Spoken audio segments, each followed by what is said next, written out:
Je pense que c'est bon. C'est bon. Bien, bonjour à tous.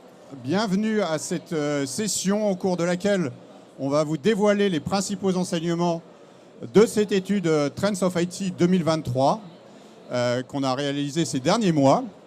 Je suis Sébastien Denoil, je suis associé KPMG Connected Tech et avec mon équipe, on accompagne les comités de direction des fonctions IT digitales sur deux volets. Le cadrage, le pilotage de leurs grandes initiatives de transformation de leur système d'information métier. Et le deuxième volet, c'est améliorer leur mode de fonctionnement pour gagner en coût, en qualité et en agilité. Et j'ai le plaisir de faire cette présentation avec Philippe Leroy. Bonjour, donc Philippe Leroy, c'est mon nom. Je suis rédacteur en chef de Silicone. Silicone, c'est un média spécialisé sur le IT. Orienté B2B, donc nous, notre audience, c'est des managers IT, des directeurs des systèmes d'information, responsables de la sécurité des systèmes d'information, bref, tous les gens qui font tourner aujourd'hui dans les entreprises ces gros systèmes informatiques. Et on publie aussi chaque trimestre un trimestriel pour laisser un temps plus long à nos lecteurs avec des dossiers. Voilà. Et on a eu le grand plaisir de réaliser cette étude Trends of IT avec KPMG, avec les équipes de Sébastien. Ce qui était particulier, on va y venir tout de suite, c'était qu'on voulait vraiment une étude avec une méthode différente. Pour ça, on avait la chance d'avoir KPMG et ses expertises en méthodologie. Donc, on voulait faire une enquête où on avait associé de manière très proche des managers IT.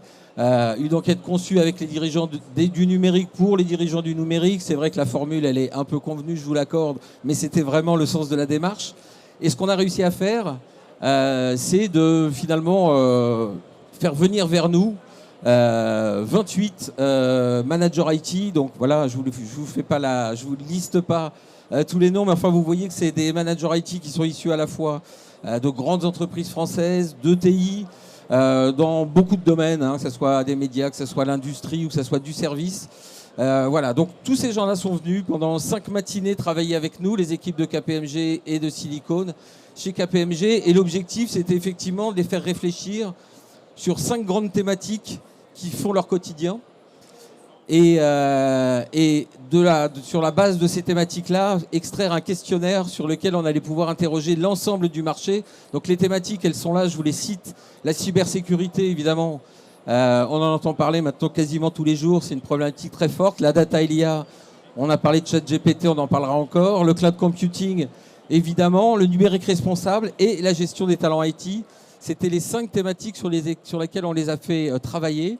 Et on a réussi donc à extraire un questionnaire assez pointu, assez important, sur lesquels on a eu plus de 108 répondants de ce niveau-là. Donc voilà pour la méthodo. Voilà.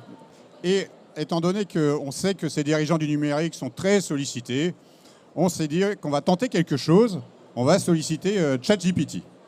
Et on s'est dit dans quelle mesure ChatGPT pourrait nous aider à faire cette enquête. Et on lui a soumis le questionnaire. Et pour illustrer le résultat, je vais partager avec vous ce que ça donne sur une question qu'on lui a posée, qui était l'une des questions de l'enquête. Et donc, cette question, c'était quels sont les 3 enjeux data IA pour les 3 années à venir au niveau des entreprises en France. Alors, on lui a posé une fois la question. Et voilà la réponse. Donc, acculturer les collaborateurs et faire de la data une 3e langue, acquérir des solutions avancées et adresser le sujet ESG. Et effectivement, ce type de réponse, ça reflète un peu ce qu'on a pu voir dans les réponses des dirigeants du numérique. Et quand on a fait le test, Gauthier, un de nos experts en IA, nous a dit vous emballez pas trop, on va lui reposer la question. Même question. Et comme vous le voyez, réponse significativement différente. Alors on va se dire le modèle a eu un petit moment d'égarement. On va retenter de lui poser la question. Et 3e réponse, à nouveau quelque chose de différent. Donc l'un des enseignements, et on sait que c'est l'une des limites de ChatGPT, c'est que sur ce genre de choses, c'est pas très fiable. Donc, on va dire la bonne nouvelle pour les dirigeants du numérique, c'est qu'on aura encore besoin d'eux pour pouvoir évaluer la tendance, leurs enjeux au niveau de leur métier. Alors exactement, Sébastien. Donc ChatGPT nous a répondu ce qu'il nous a répondu. Vous allez le voir. Nous, nos managers IT, ce qu'ils nous ont répondu, et c'est des vraies réponses. Voilà, il y a deux principales conclusions, deux principaux enjeux qui sont sortis de cette étude.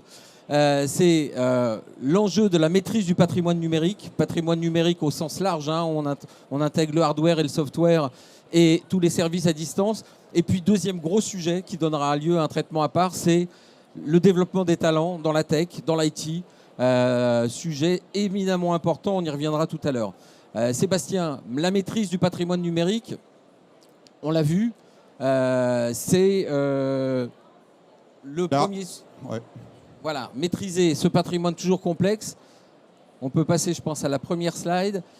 Dans le domaine de la cybersécurité, qu'est-ce qu'ils nous ont répondu, nos managers IT? Alors oui, effectivement, le sujet de la cybersécurité, c'est quand on interroge les directions générales, c'est généralement le sujet qui arrive en numéro 1, en numéro 2, dans leurs préoccupations quand on parle d'IT et digital. Donc c'est ô combien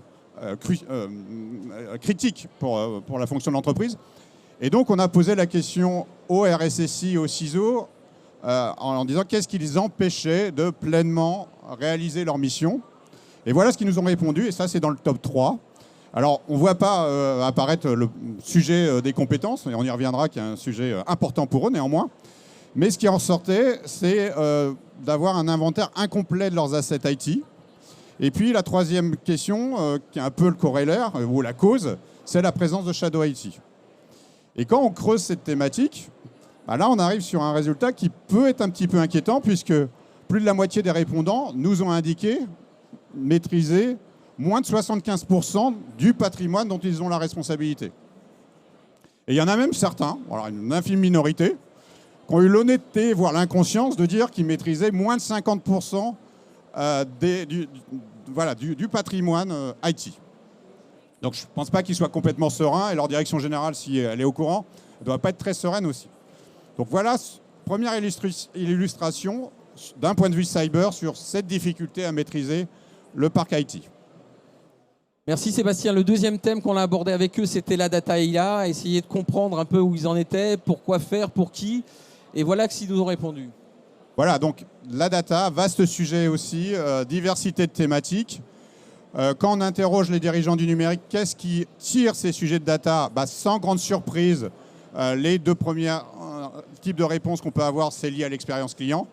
Mais ce qu'on voit aussi émerger, en quelque part troisième thématique, c'est la partie ESG. Et ça, c'est une petite surprise, mais qui peut s'expliquer aussi par la montée en puissance du réglementaire. Et en particulier, vous avez une directive qui est la CSRD, qui va s'imposer en 2024. Et oui, c'est un sujet. Et effectivement, côté KPMG, on est de plus en plus sollicité par nos clients pour cadrer ces sujets sur la data ESG, sachant que c'est un domaine où, globalement, la plupart des organisations partent de loin.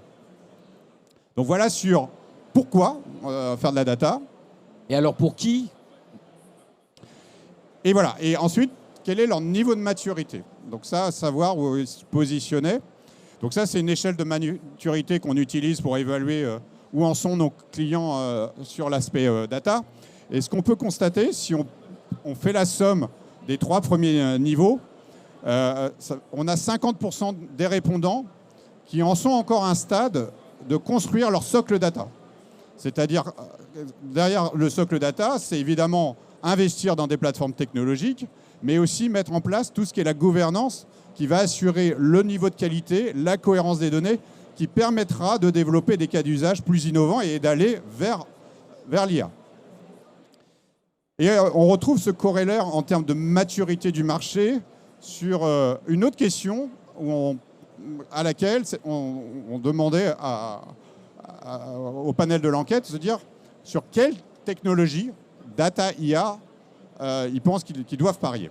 Alors, sans surprise, on va dire qu'il y a l'intelligence artificielle qui arrive en tête. Allez, 34% des répondants à date. Alors, on les avait interrogés à date et en 2025. Mais on voit que, pas très loin après, il y a encore tous ces sujets sur les technologies en termes d'infrastructures qui permettent de créer ce socle data. Par contre, on voit que en 2025, le pari sera avant tout sur l'IA et que les sujets en termes de socle data, tout ça devront être derrière nous. Et quelque part, c'est ce qu'on voit aussi au niveau du marché, que probablement la maturité sera atteinte vers 2025 pour vraiment passer à l'échelle en termes d'intelligence artificielle. Voilà pour la data. Alors, un sujet justement où la maturité, en revanche, est beaucoup plus aboutie, voire très aboutie, c'est la thématique du cloud computing. Et là, Sébastien, effectivement, on sent que les entreprises françaises ont largement pris en main cette technologie. Alors, en tout cas, basé effectivement sur les réponses, un haut niveau de satisfaction exprimé par les répondants sur leur stratégie cloud. Alors, en termes de stratégie cloud, ça se concrétise pour 60% des répondants par une stratégie multi-cloud, ce qui veut dire s'appuyer sur plusieurs providers de cloud public ou d'être sur du cloud hybride. Et on voit que le niveau de satisfaction est assez élevé, puisque 9 répondants sur 10 nous ont dit qu'ils suivraient la même stratégie cloud si c'était à refaire, et également que cette stratégie cloud a tenu ses promesses. Alors, elle a tenu ses promesses, néanmoins, évidemment, on est dans la technologie, il y a quand même toujours des challenges à relever, et ils nous en ont listé 3 majeurs. Oui, 3 majeurs. Donc voilà, tout n'est pas rose. Il y a ce sujet sur la confidentialité, la sécurité des données. Et en particulier, il y a un petit doute par rapport aux grands hyperscalers américains. Nous, on est sollicités sur des sujets de consolidation financière. Et pour des industries un peu sensibles, se pose la question de où est-ce qu'on va héberger ces données. Est-ce qu'on ne peut pas avoir un cloud de confiance ? Le deuxième, c'est le risque de locking. Et derrière le risque de locking, c'est le risque aussi en termes de prix. Il y a certains de nos clients ont vu quelques augmentations significatives, qui fait que la promesse d'économie du cloud peut poser question, sachant qu'en même temps, certaines directions financières voient des notes de cloud un peu exploser. Donc c'est l'enjeu de maîtriser les coûts du cloud avec la montée en puissance de ce métier, le métier FinOps, qui a à la croisée du contrôle de gestion et de l'ingénierie logicielle, et d'être capable de faire le right sizing des services, d'utiliser les fonctionnalités de type auto-scaling pour vraiment ajuster la consommation des ressources et non loquer des ressources qu'on n'utilise pas. Et puis, c'est même travailler sur la façon de développer les logiciels pour optimiser tout ça. Et enfin, Sébastien, le dernier enjeu qui est remonté, effectivement, c'est le ESG, le RSE, et en dépit finalement d'obligations illégales qui doivent déjà s'imposer en entreprise, on a cette situation-là que tu vas nous commenter. Oui, c'est une nouvelle dimension dans la complexité à gérer au niveau d'un patrimoine IT. C'est cette dimension ESG. Alors quand on parle d'ESG au niveau de l'IT, on parle beaucoup de limiter l'impact CO2 de l'IT. Alors on voit que les choses bougent, c'est plutôt une bonne nouvelle, avec une maturité quand même assez hétérogène, pas très élevé. Uniquement 15% des DSI aujourd'hui ont un budget qui est dédié à ça. Et quand on leur pose la question de nous indiquer concrètement quelles sont les actions qu'ils ont mises en œuvre, vous avez là le top 3. Et comme vous voyez, c'est très lié à la gestion du cycle de vie des équipements. Alors quand on parle d'équipements, on parle d'équipements end-user, les PC, les smartphones, les tablettes, les capteurs. Et c'est assez cohérent avec l'impact que ces équipements ont en termes de CO2, puisque diverses études ont montré que tous ces équipements, ça représente 2/3 de l'impact CO2 du numérique. Alors, 2/3, c'est l'ensemble du cycle de vie, depuis la fabrication jusqu'à la fin du cycle de vie. Alors, on va passer maintenant au deuxième grand enjeu de cette étude Trend of IT 2023. C'est, on vous le disait au début, cette question des talents. Recruter les talents, certes, les développer et savoir les garder, c'est une des préoccupations majeures de tous les managers, quelle que soit finalement leur fonction. Ça nous a vraiment marqué, c'était peut-être la problématique la plus horizontale, et c'est pour ça qu'on l'a traité à part dans cette étude. Et Sébastien, finalement, le premier renseignement qu'on peut avoir sur cette problématique, en tout cas ce sujet vraiment très très chaud du recrutement des talents IT, fais-nous le commentaire finalement. Effectivement, quand on a posé la question aux dirigeants du numérique en disant en termes d'actes de management, qu'est-ce qui est le plus complexe pour vous à gérer ? C'est le sujet des talents. Et on voit que ça arrive nettement avant les sujets de relations avec les métiers, les décideurs, leur direction générale. Et effectivement, c'est le sujet-là. Le deuxième, c'est la rapidité des évolutions du numérique qui, quelque part, contribue aussi à complexifier la gestion des talents. Et alors, comment font-ils pour essayer de se rendre attractifs, ces managers IT? Qu'est-ce qu'ils leur proposent finalement à ces talents? On va dire qu'ils travaillent sur 2 dimensions. Déjà, c'est travailler sur le sens. Quel est le projet qu'ils vont proposer à ces talents? Donc ça peut s'inscrire dans le sens global de l'organisation, mais aussi concrètement, qu'est-ce qu'on va proposer au niveau de cette fonction IT digitale. Et puis, c'est aussi travailler sur les conditions de travail. Et donc, dans ce métier du numérique, il y a pas mal le sujet du télétravail. Et la statistique qui ressort de l'étude, c'est que 80% des répondants ont une politique avec au moins 2 jours de télétravail par semaine. Mais alors, dans cette finalement stratégie de recrutement, ce qu'ils nous ont dit aussi les managers IT, c'est que finalement, en termes de compétences, j'allais dire régaliennes, ils trouvent vraiment ce qu'il faut sur le marché français. On a des très bonnes formations et de très bonnes écoles. En revanche, c'est plus compliqué, c'est développer les fameuses soft skills. Et là, Sébastien, les résultats qu'on a sont assez tranchants. Oui, voilà. Donc, parmi les différentes soft skills, le top 4, vous l'avez à l'écran. Donc, on retrouve ce sujet d'être capable de donner du sens. Donc, ça, c'est la responsabilité des managers, de créer du sens pour un collectif. Et puis, la quatrième, on sait que c'est un élément de faiblesse de nos équipes IT, tech. Ça, c'est de savoir communiquer avec impact. C'est que les experts soient capables d'expliquer les apports, les limites des nouvelles technologies vis-à-vis de leurs collègues immédiats pour les faire monter en compétences, mais aussi vis-à-vis des métiers. Alors, on va passer directement au focus 2024 parce qu'il nous reste 3 minutes. On va zapper, voilà.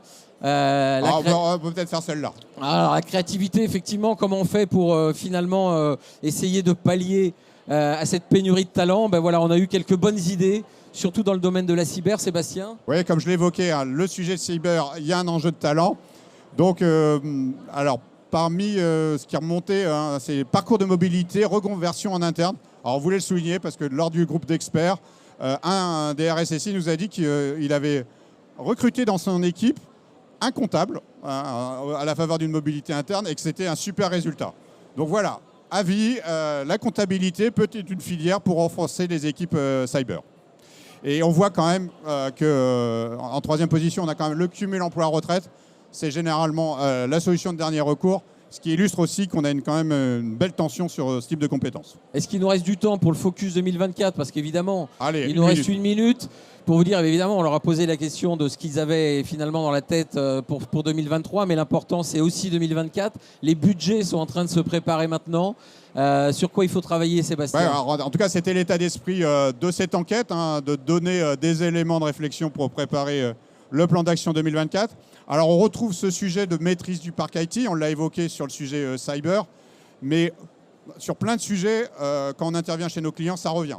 C'est les architectes qui ont du mal à maîtriser le parc pour faire une roadmap. On voit bien qu'on va avoir dans les mois à venir une sensibilité sur les aspects coûts, donc d'être capable de savoir ce que globalement l'IT digital coûte. Ça commence à poser des questions.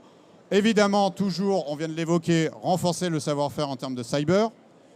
Sur la partie data, continuer à construire ces fondations data et continuer quelque part à apprendre en termes d'IA, développer des use cases. On l'a évoqué, une accélération sur la partie ESG qui est très liée à la montée en puissance du réglementaire. Sur les sujets coûts, globalement, il va y avoir un accent qui va être mis là-dessus et avec le sujet de maîtriser un peu ce qui est encore nouveau en termes de maîtrise des coûts, l'aspect cloud. Et puis, comme on l'a vu aussi, continuer à développer les talents tech pour pouvoir répondre aux différents enjeux métiers. Voilà ce qu'on pouvait dire en termes de principaux enseignements.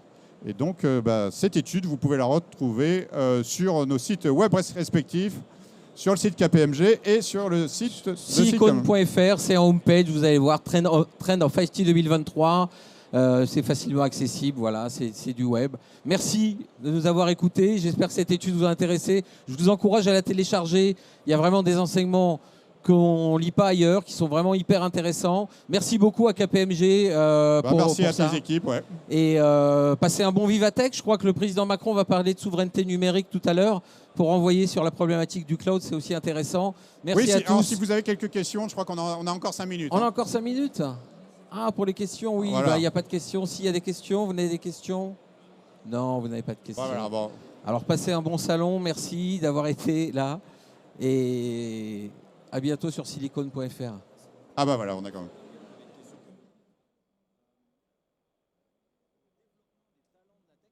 Pour le développement des talents de la tech, la réponse c'est donner du sens. Il n'y a absolument rien sur les formations, la maîtrise des compétences. Ça paraît étonnant en fait. Alors, là, c'était sur l'attractivité. Alors, dans le donner du sens, il y a le fait aussi de dire si vous venez chez nous, on va contribuer à développer vos compétences. Mais en tout cas, là, dans la logique d'attractivité, ça ne ressentait pas. Après, il y a évidemment cet enjeu de développer ses compétences techniques. Mais pour les répondants, ils considèrent qu'il y a déjà un bon écosystème qui est en place sur les compétences techniques.